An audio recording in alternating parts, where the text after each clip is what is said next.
So this is a tutorial on how to withdraw the earning in Raket PH.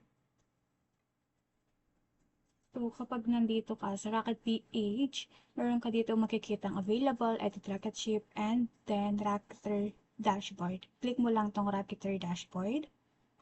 And then may lilitaw dyan. Merong may Raket ship, orders, my wallet, and others. Then click mo lang tong my wallet.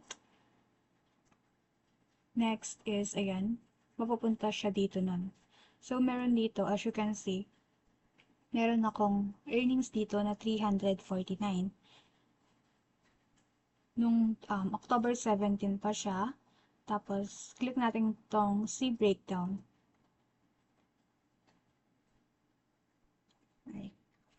Kapag click mo tong see breakdown, ito yung lalabas. So, yung digital product ko is, ito yung name niya, Yes with Liza. Yung price niya is 400 pesos. And then, meron ditong Raket transaction fee, which is 40 pesos. And then, meron ding payment processing fee, which is 10.30 pesos. So, yung digital product ko na 400 pesos, naging 349.70 na lang siya. Kasi merong transaction fee, nabawasan na ni Raket yung transaction fee and yung processing fee. Ayan. So, yung wallet ko, 349.7 na lang. From 400 pesos, naging 349.7. And then, dito naman, meron ditong send to bank account. Meron ding send to e-wallet. So, kapag send to bank account, ito yung lalabas. Full name in the bank account, bank name, and account number. Fill out mo lang yan. And if naman kinlik mo yung send to e-wallet, ito yung lalabas. Recipient ng name, e-wallet. Meron ditong sa e-wallet na GCash. Pwede siyang i-withdraw through GCash. And then meron ditong mobile number link to e-wallet. Dito mo lagay yung number mo sa GCash.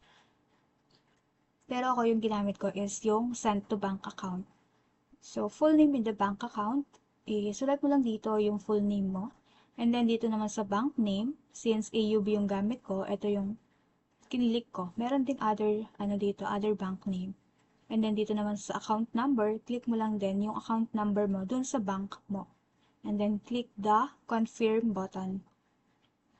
Once na kinilik mo yung confirm, meron ditong lalabas na ganito, send to bank account. Parang confirmation to. Tama ba yung recipient, tama ba yung name mo dito? Tama ba yung bank name and yung account number? And then, ayan. So, meron ditong withdrawal amount, di ba? 349.7 siya. And then, meron siyang send it fee, which is 11.2.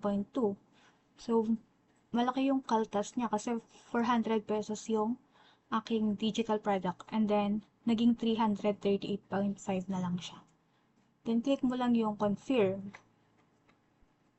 And once na-confirm mo, ito na yung lalabas. Transfer requested. Ayan, processing. Yung sales niya is processing. Bank, Asia, or AUB recipient name. Ayan. So, that's today, November 6, 12:35. And then, click done. Once done na siya, tignan mo yung wallet balance. So, as you can see, nabawasan na siya. Diba, 300 something to kanina. Ngayon, 11.2 na lang. And then, ayan. So, super bilis lang. Right after mong masend, marireceive mo na siya sa bank account mo. Ito na. 338 lang yung aking na-receive. Ayan. So, ayan lang po.